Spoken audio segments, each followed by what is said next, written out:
Oh la la la la la la. What has just been announced, guys? It's amazing. We are going to talk today about Assetto Corsa Evo, since there were news yesterday, and the news are fantastic. There were news via a channel, let's say a bit particular. It's that there is a YouTuber named Misha Charudin who posted a 3-minute video in which he gave a lot of information about the game. Misha Charudin is a YouTuber who specialized in driving on the Nürburgring.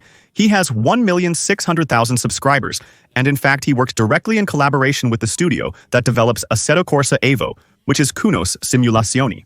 Thanks to him, we had 3 minutes of video that show some images of the game, but also some images of the real Nürburgring circuit. And what is quite crazy is that in 3 minutes of video, he confirmed information about the game that alone are capable of extinguishing absolutely all the competition. It's quite crazy.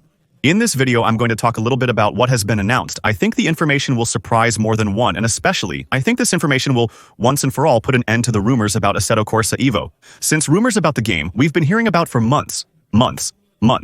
And in fact, all the rumors are currently being confirmed or have been confirmed. So news video on Assetto Evo. I hope this video will interest you, and I hope it will put you in quotes in the same mood as me. I admit that when I first read the info on social media about what was revealed in the trailer, I had to watch it several times because I couldn't believe it. Feel free to share your thoughts on the announcement in the comments. Also, remember to like the video and subscribe for future content. So, what is announced overall is that it's confirmed that we will indeed have a colossal open world around the Nürburgring. This rumor has been circulating on social media for months. And for months, we've been reading comments from people saying, no, but it's impossible. They couldn't have done that. And I admit that until now, we had never heard of open world. We had indeed heard of a free ride mode, but now the word open world is posed. And especially what is posed is the size of the map, 1,600 square kilometers. It's 16 times the size of the map of Forza Horizon 5, which is supposed to be the standard of AAA open world racing games.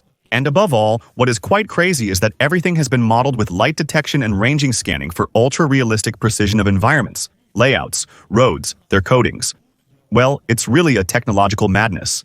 And by the way, all this modeling work, it was highlighted by this reveal trailer from Misha Charudin, because it alternated between scenes shot around a Nürburgring, in reality with images exactly from the same places in the game.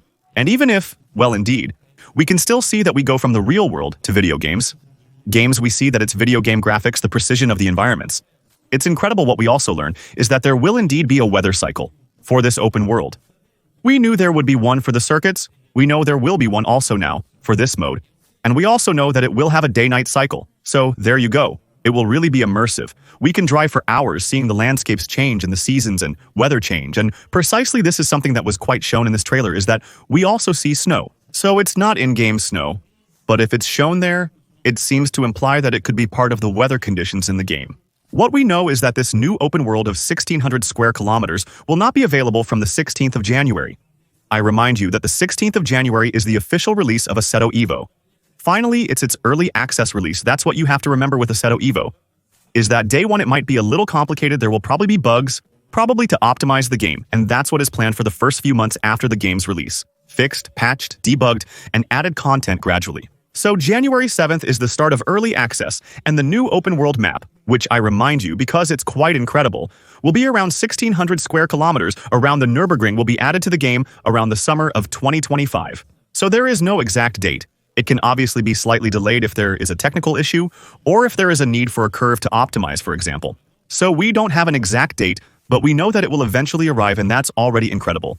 But what's even more incredible is that Evo is already blurring the difference between video games and reality by adding things to do on this open world mode. And that's a small detail. But it's mentioned during this little trailer with Misha Charudin. There will indeed be a system of objectives achieved in the open world. So there won't just be driving to do. We will really be able to achieve objectives. Maybe time trials, maybe driving objectives, this kind of things, will allow us to earn money. Money, we know, will be used to buy cars and upgrades. But what's crazy, and where the game goes further, is that in fact the game will integrate into its open world businesses that are really real businesses around the Nürburgring. Like for example, car rental companies that really exist, literally, and which are as they are in the game, and from which we can rent certain cars that we will want to try out on the Nürb circuit, which will not be that far away, or in its surroundings. But it won't stop there, as there will also be workshops. Workshops for improving and customizing cars. And if I understood correctly, these are also real workshops, real shops that actually exist around the Nürburgring. with real issues proposed. They're real items in reality. And that's still a mega craziness in terms of realism. And even, I want to say, in terms of RP, which is not at all the basic terrain of Assetto Evo, nor of Assetto at all. They are doing better than what has been done so far in the history of the open-world racing game, a bit RP. So we know that we will be able to go into these workshops, into these shops to spend money that we will have bought in the game.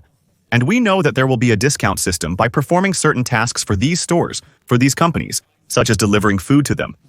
Because that too, it may seem absurd because we are not at all in this style of game normally. But Assetto Evo will indeed offer a job system like food delivery to make ends meet in the game and be able to afford more powerful cars. I think it's incredible, and I absolutely did not expect to find and rediscover Assetto on this point. So I was talking about it not very long ago in a video. It can be a little bit of a source of concern in the sense that maybe the purists of the Assetto 1 and Assetto competition license who really liked the Simu, pure and hard circuit side, can maybe think that it will become maybe more casual because the game will maybe try to open up to another clientele than the basic clientele of Assetto. We'll see. What blows my mind is that they are clearly moving towards AAA open-world games, like The Crew, Need for Speed, Forza. And as soon as they arrive in this game, they are bending the game. One can wonder what will be the point of buying Forza Horizon 6 if Assetto Evo offers the same thing but much better. The game is significantly more advanced, featuring a mature vibe, realistic dialogue, and improved physics. So by the way, just in case you're watching this video and you live near some grass, the developers have set up a little QR code system that you can scan to contact them. If you want your company, your business located around some grass in the region where the game takes place, be modeled and added to the game with potentially some commercial products. I think it's exceptional. I find it crazy that there are so many things coming from a studio. It's not that big after all, and it validates the rest of their statements. A few weeks ago, we learned they would ensure all configurations, rims, interiors, and options could be purchased for their car, actually present in the catalog of these cars. Despite the extensive options and finishes in some car catalogs, what they've accomplished with the map makes it quite credible in the end.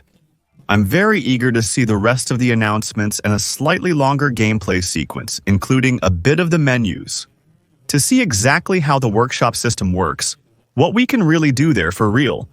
Also eager to see what is confirmed in terms of objectives. Will they manage to find a good compromise that will please? Let's say to everyone in quotes, both the open-world players and the hardcore Assetto Corsa fans who don't want it at all. Will we be forced to go through this open world to achieve certain game objectives? Or will it be purely optional? And was it thought, in quotes, simply to compensate for the absence of mode in the first year? That's still a lot of questions, but Assetto Corsa Evo is one of the few games on which, when we ask questions, once we have answers, they are usually good. We have rarely been disappointed so far. Stay tuned for news about Assetto. I will update you, especially when it's released, and we'll test it live. So don't hesitate to come follow me on Twitch for the next live streams, to use your Prime if you want to support the channel.